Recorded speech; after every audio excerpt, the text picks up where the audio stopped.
बिहार वो धरती जिसने लोकतंत्र को जन्म दिया था। आज वही लोकतंत्र का शव मोकामा के टाल इलाके में पड़ा मिला। नाम था दुलाचन यादव। जात से यादव, पेशे से किसान, दिल से समाजवादी, और उसकी हत्या सत्ता की छत्र छाया में हो गई। गुरुवार की वो दोपहर मोकामा के टाल क्षेत्र में चुनावी गाड़ियों का काफिला दौड़ रहा था। सामने थे जेडीयू के प्रत्याशी बाहुबली पूर्व विधायक अनंत सिंह। 40 गाड़ियों का काफिला, दर्जनों हथियारबंद लोग, और पीछे चुनाव आयोग की आचार संहिता का मजाक।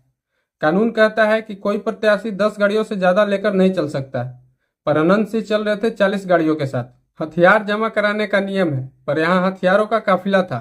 सवाल उठता है, क्या चुनाव आयोग मर गया है या फिर वो भी सत्ता के पिंजरे में बंद है। इसी दौरान टकराव होता है जनसुराज पार्टी के प्रत्याशी पीयूष प्रदर्शी के समर्थकों से, और वहां गोली चलती है, ईंटें फेंकी जाती है, चीखों की गूंज उठती है, और गिर जाता है दुलाचन यादव। जमीन पर लहूलुहान और ऊपर आकाश में सिर्फ खामोशी। लेकिन असली खामोशी तो उसके बाद आई, जब इस पूरे हादसे के बाद भी मुख्यमंत्री नीतीश कुमार, गृह मंत्री अमित शाह और प्रधानमंत्री नरेंद्र मोदी सब चुप रहे।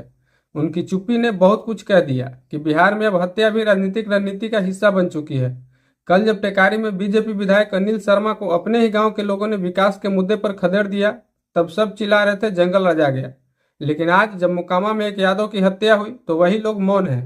क्या इसलिए कि मृतक यादव था, या इसलिए कि हत्यारा एनडीए का प्रत्याशी है? याद कीजिए, यही वो बीजेपी है जो 15 साल से लालू यादव के शासन को जंगल राज कहती रही। लेकिन आज जब उसके अपने गठबंधन का प्रत्याशी 40 गाड़ी और हथियारों के साथ घूमता है, तब यह राम राज्य कहलाता है। क्या यही सबका साथ सबका विकास है, या फिर सबका शोषण सत्ता का विलास? इस घटना के बाद जब अनंत सिंह ने कैमरे के सामने सफाई दी, तो वही सफाई खुद उसकी मौजूदगी का सबूत बन गई। उसने कहा, मैं तो 40 गाड़ियों के साथ आगे निकल गया था। 40 गाड़ियां, जब सीमा 10 है तो 40 कहां से आई? और अगर आगे निकल गए थे तो घटना का ब्यौरा इतनी विस्तार से कैसे जानते हैं?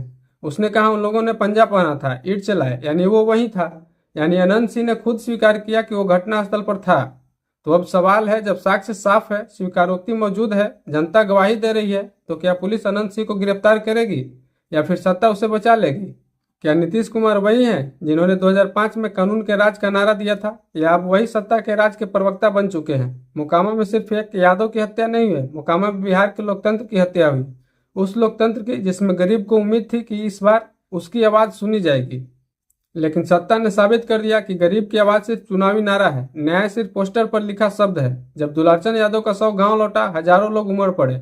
भीड़ गुस्से में थी, लेकिन किसी ने हिंसा नहीं की। उन्होंने रोया, चिल्लाया, लेकिन पत्थर नहीं उठाया, क्योंकि यादव समाज जानता है सत्ता यही चाहती है कि वो हिंसक बने, ताकि फिर से जंगल राज का टैग चिपका दिया जाए। और इस बार बिहार की जनता समझ चुकी है कि यह खेल सत्ता का ही है। यह वही चाल है जो 2005 में चली गई थी। पहले हालात बिगाड़ो, फिर कहो जंगल राज आ गया।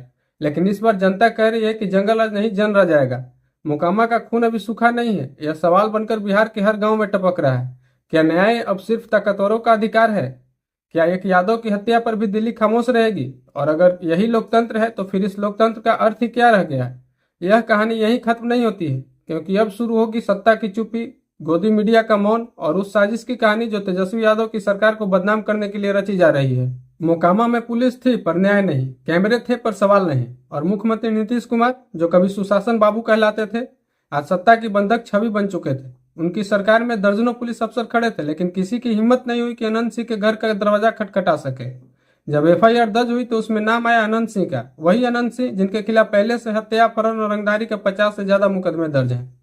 और मीडिया, वो गोदी मीडिया जिसने लालू के शासन पर हर छोटी घटना पर चिक चिक कर बहस करता है। कभी आपने गौर किया है, जब कोई घटना किसी दलित, किसी यादव या किसी ओबीसी परिवार से जुड़ी होती है, तो मीडिया उसे अपराध नहीं, राजनीतिक विवाद कहकर खारिज कर देता है। लेकिन जब वही घटना किसी स्वर्ण या बीजेपी नेता से जुड़ी हो, तो उसे राज्य की असफलता कहा जाता है। गोदी मीडिया इन आंसुओं को दिखाती नहीं है, उन्हें टीआरपी नहीं मिलती, क्योंकि आज मीडिया को सिर्फ राम मंदिर, मुस्लिम और कश्मीर की हेडलाइन चाहिए।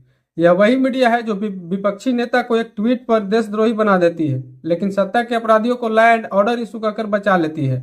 इस हत्या के बाद किसी गोदी चैनल ने यह नहीं पूछा कि आचार संहिता के दौरान हथियार कहां से आए, 40 गाड़ियां लेकर कौन चल रहा था, चुनाव आयोग की आंखें कहां थी? क्योंकि मीडिया अब सवाल नहीं पूछती, मीडिया अब सत्ता की ढाल बन चुकी है। यह कोई साधारण घटना नहीं है, यह एक सोची समझी साजिश है तेजस्वी यादव की छवि को तोड़ने की। बिहार में जब जब सामाजिक न्याय की लहर उठी है, सत्ता ने किसी न किसी जंगल राज की पटकथा रच दी है।